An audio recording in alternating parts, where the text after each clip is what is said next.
Pour mieux connaître les entraves sur l'ensemble du réseau routier et ainsi mieux planifier vos déplacements, vous pouvez joindre en tout temps le service Infotravaux au numéro apparaissant à l'écran.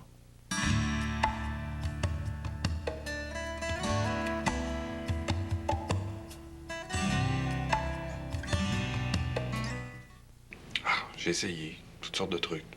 Il faut que j'arrête de fumer. J'ai peur de pas être capable. 300 verres d'eau, j'ai déjà essayé d'arrêter tout seul. De pas résister à l'envie de fumer. Mais après ce paquet-là, C'est jamais facile d'arrêter de fumer. C'est pourquoi je recommande Nicoderme. Ajoutez Nicoderme à votre volonté, vous pouvez doubler vos chances de réussir. j'ai réussi. Hey, ça fait plus qu'un, hein? Et Nicodère m'a vraiment aidé. J'ai enfin réussi. Nicoderme, le timbre le plus recommandé par les médecins et les pharmaciens. Dans un instant, les prévisions locales vous sont présentées par Kleenex.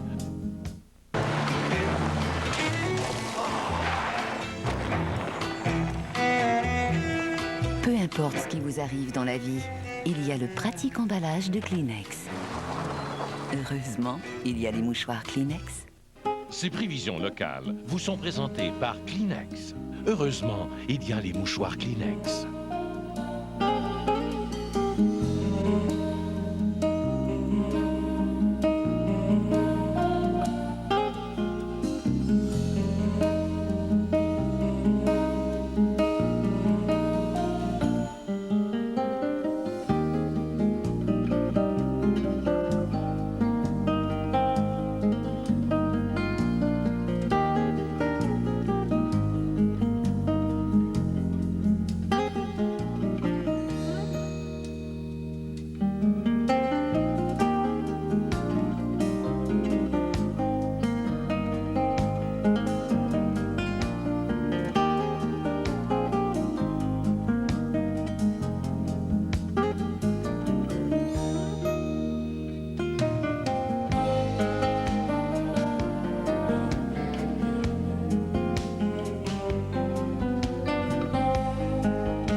Bonsoir à tous. C'est le moment d'une météo régionale. Donc, une météo où vraiment on regarde tout ce qui se passe en région. Tout d'abord, les endroits où on a des précipitations, à d'autres où on n'en a pas. Donc, c'est sûr qu'à plusieurs endroits, même à l'heure actuelle, ça prend le parapluie. Je ne peux pas changer la carte. On a des précipitations, merci beaucoup. Au niveau du Bas-Saint-Laurent, toujours, voyez la bande qui est assez large là, pour ce qui est du Bas-Saint-Laurent et de la Gaspésie. Donc, on peut même parler de faibles pluies et c'est en place depuis environ 2-3 heures. Sinon, lorsqu'on va vers Sherbrooke, par exemple, eh bien, ça peut être seulement des averses. On a aussi des bandes de précipitations qui passent au niveau du nord-ouest de la province, tandis que dans le centre, il y a des nuages, des éclaircies et à tout moment, on pourra observer encore quelques petites gouttelettes. Comme c'est le cas dans le sud du Québec. Quoiqu'en Estrie, bien, on est beaucoup plus à proximité du système qui est bien installé d'ailleurs sur le sud-est de la province.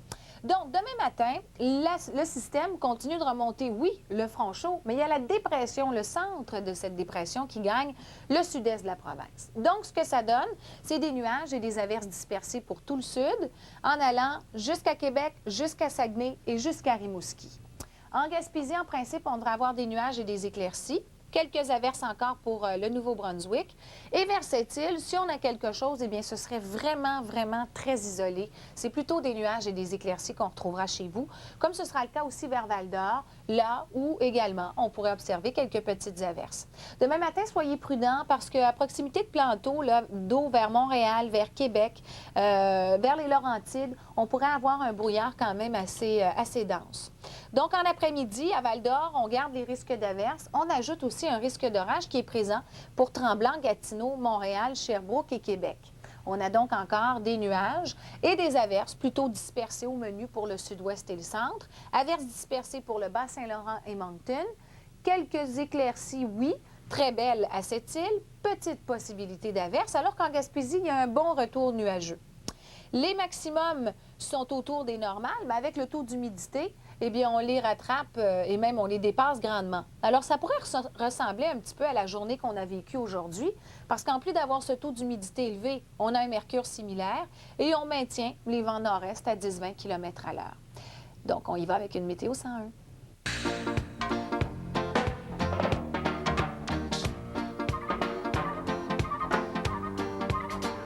Vous avez sûrement déjà remarqué qu'en été, lorsqu'il y a des précipitations, mais qu'il y a aussi un trou dans la masse nuageuse qui permet au soleil de s'infiltrer, on assiste à la formation d'un arc-en-ciel. Mais comment se forme l'arc-en-ciel? D'abord, on a besoin de la réfraction, qui a été découverte par Isaac Newton. Isaac Newton a découvert que la lumière blanche du soleil contenait en fait toutes les couleurs de l'arc-en-ciel. Et lorsqu'on faisait passer cette lumière blanche à travers un prisme, celui-ci séparait en un spectre de couleurs la lumière blanche du soleil. On a aussi besoin de réflexion. Et c'est la goutte d'eau qui va nous donner tout ça. La lumière blanche du soleil est réfléchie dans le fond de la goutte d'eau et en revenant, cette même goutte d'eau sépare la lumière en un spectre de lumière. Ce qui veut donc dire qu'avec le soleil derrière nous qui éclaire les gouttes d'eau,